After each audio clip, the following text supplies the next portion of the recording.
La poudre qui glousse. Et une où vous vous regardez entre vous? Vous pouvez nous dire depuis quand vous avez Christophe comme aide à domicile? Pourquoi aussi vous en avez eu besoin et en quoi il vous aide dans votre vie? Eh bien, disons que je n'ai pas d'équilibre, donc je suis bien obligée d'avoir quelqu'un. D'accord. Pour me faire le ménage et le repas, enfin tout ce qu'on peut faire, quoi. Tout ce qu'on doit faire. Et je l'ai depuis 2 ans, 3 ans. 3 ans. Ça fait 3 ans? Oui. Ok. Et donc il vient combien de fois par semaine? 1 fois par semaine, 1h30. D'accord. Et il vous fait donc les tâches ménagères que vous ne pouvez... Voilà, il me change les draps, il me fait la cuisine, enfin pas à manger. Il me nettoie la cuisine. Parce que je fais à manger, mais j'en mets un petit peu de côté. D'accord. Ça éclabouffe. Vous discutez aussi, vous échangez? Ah non, non, non, non, il vient ici pour travailler, pas pour discuter. Pas du tout alors, ça ne discute pas du tout. Surtout Non, que vous on n'êtes pas boit le seul. café ensemble, c'est tout. Et vous, du coup, Christophe, donc ça fait 3 ans que vous êtes... 3 ans que je viens chez Madame Salah, que ça se passe très très bien, on s'entend plutôt bien, on papote un peu quand même. Ah, quand même mais un peu. en arrivant, j'ai une mission à accomplir, c'est donner des petites croquettes au chat pour le plaisir et nous servir un petit café à tous les deux pour qu'on se raconte notre petite semaine en 5 minutes. D'accord, c'est votre petit moment d'échange. Voilà. Alors, donc c'est pas très long. Non. C'est le temps de boire le café. Voilà. Voilà. Et ensuite, Et elle il le me fait dit, exprès bien bouillant pour rester un petit peu plus à discuter. Pour prolonger le plaisir. Voilà. Vous êtes démasqué. Et donc après, ben, elle me demande ses besoins du jour. Ok. Donc ben, 1 semaine sur 2, changement de lit complet, mise à tourner la machine pour pouvoir l'étendre avant de repartir. Comme le cycle dure 1 heure, eh bien, il faut que je le mette le plus tôt possible de façon à pouvoir l'étendre avant de partir. Et puis voilà, nettoyer la cuisine, aspirateur, salle de bain, Le balai vapeur. descendre les poubelles, chercher le courrier. D'accord. Et donc 1h30 passe très vite. Bon, voilà. Oui, surtout quand il papote. Ça fait combien de temps que vous êtes aide à domicile? Ah, moi, ça fait 8 ans que je suis auxiliaire de vie sociale. Auxiliaire de vie Enfin, sociale. diplômé, j'y tiens. Oui. Donc, et moi, je me suis engagé à travailler les week-ends principalement et les jours fériés. Et donc, ma semaine commence le samedi matin et termine le mercredi soir.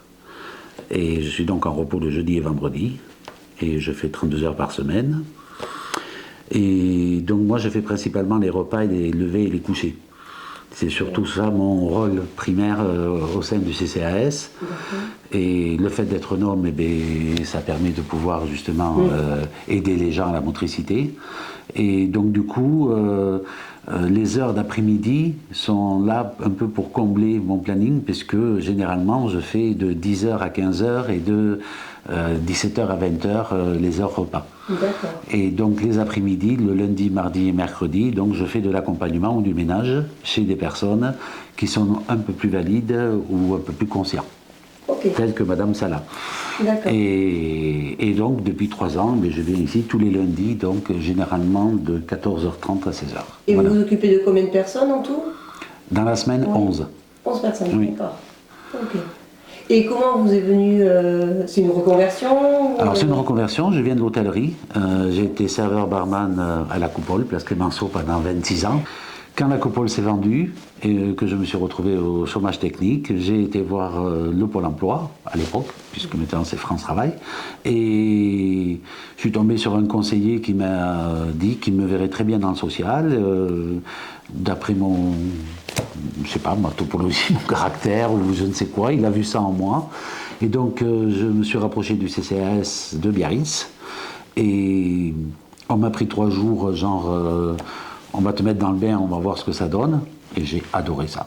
Et donc j'ai dit, par contre, moi je ne veux pas devenir aide à domicile, je veux devenir auxiliaire de vie. Donc j'ai suivi une formation pendant 1 an auprès d'une association. Et j'ai été diplômé, et donc je me suis redirigé vers le CCAS en disant maintenant je suis diplômé, je peux faire le métier correctement. Et donc du coup, voilà. Donc pour moi le diplôme est important quand même. Donc parce que j'ai eu des connaissances et des acquis grâce à ce diplôme qui me permettent de pouvoir aborder tout type de personnes ou handicap ou âgées avec des pathologies, Alzheimer, Parkinson. Donc c'est un challenge, c'est ça l'intérêt du métier pour moi, il est là. C'est le challenge toutes les heures. Je change de bénéficiaire et donc je change d'ambiance, de lieu, d'état d'esprit. Je dois m'adapter toutes les heures à la nouvelle personne que je rencontre, qui n'est pas dans le même état d'esprit que la veille, alors que je l'ai vu la veille.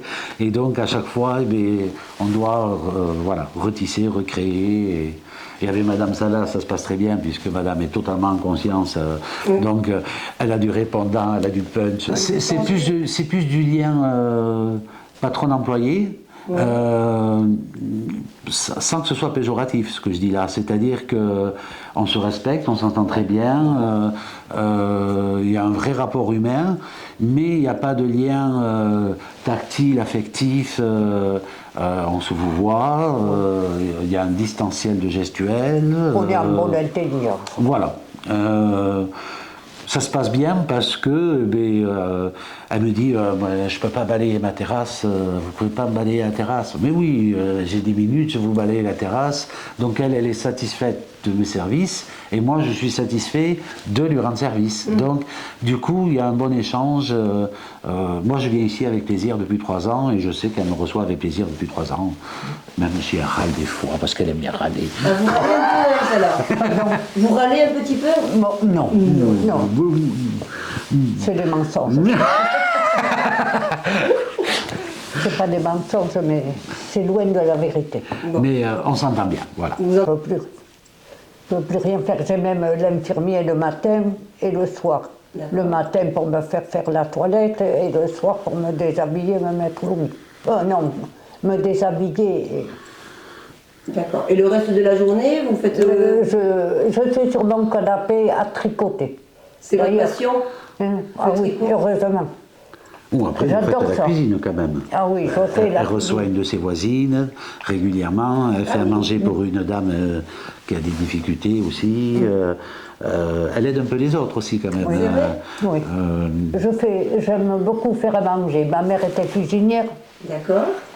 Bon, j'ai plus ou moins appris avec elle. Et quels sont vos plats préférés ou les plats... Eh bien, disons que la voisine, là, c'est surtout la soupe, l'hiver. D'accord.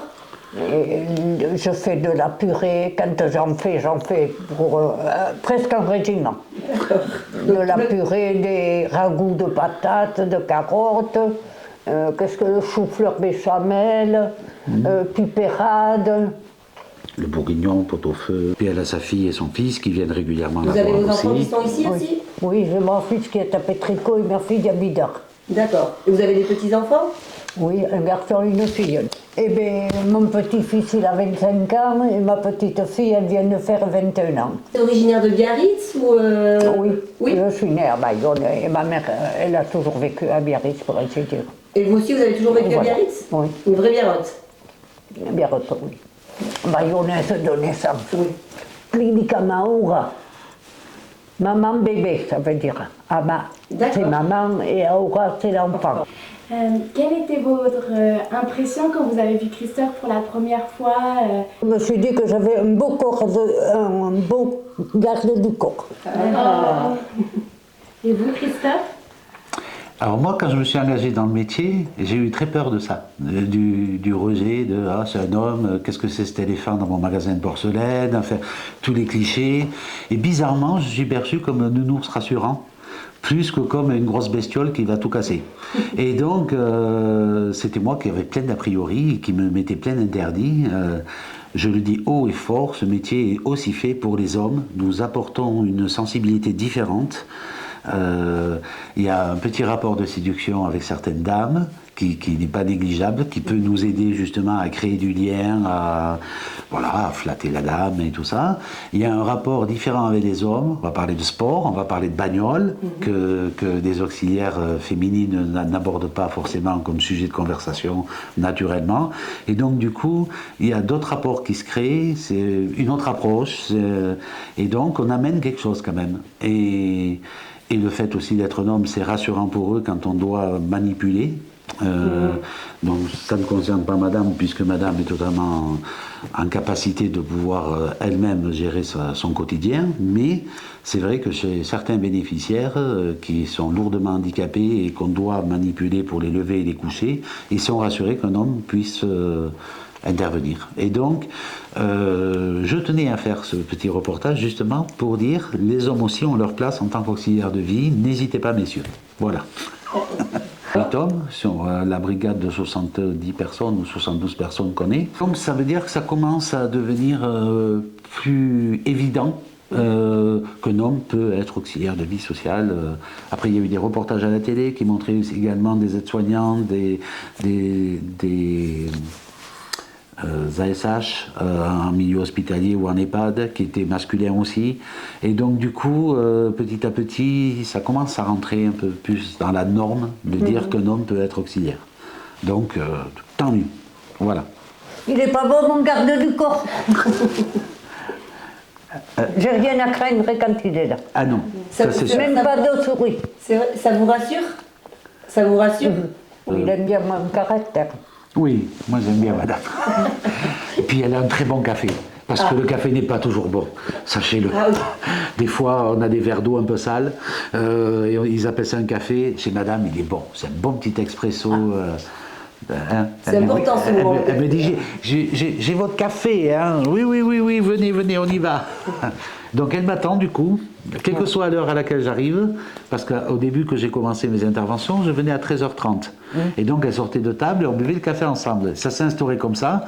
Seulement il y a des fois, je viens à 15h, 15h30, ça dépend, des remplacements autres que j'ai à faire ou autres, et donc on décale. Et bien elle m'attend, elle ne boit pas son café sans moi. Un dernier mot, arrêtez de croire qu'on est mal payé quand on est auxiliaire de vie sociale, parce que si on se donne la peine et si on s'engage à travailler un peu les week-ends, on gagne relativement bien notre vie. Renseignez-vous bien, n'ayez pas peur, n'ayez pas d'a priori, on ne fait pas que nettoyer des excréments, on apporte aussi beaucoup de bonheur, on nous le rend bien. Et la reconnaissance du regard, moi, ça me nourrit. Alors, n'hésitez pas à venir. Je ne vous nourris pas, je vous donne le café, c'est tout. C'est déjà pas mal. C'est déjà pas mal.